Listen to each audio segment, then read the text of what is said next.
جب لاہور میں تھے، جب کوئٹہ میں تھے، یا کہیں بھی تھے، وہ سب پہنچے وہاں پہ، اور انہوں نے سندھ سے تھے، انہوں نے پنجاب سے تھے، ان سب نے مل کر قرارداد پاس کی، اور پھر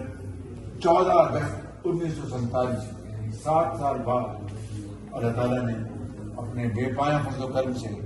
پاکستان مارز وجود میں لایا، اور یہی وجہ ہے کہ آپ آج آزاد ملک، خداداد ملک پاکستان میں آپ بس رہے ہیں۔ اب آپ نے اس پاکستان کو حضرت قائد اعظم کی جو اس کی جو فرمودات ہیں،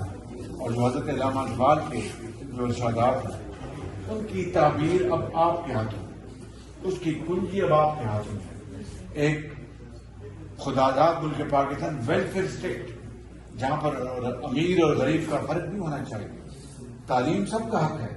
چاہے وہ امیر کا بیٹا ہے یا غریب کا بیٹا ہے، علاج سب کا حق ہے۔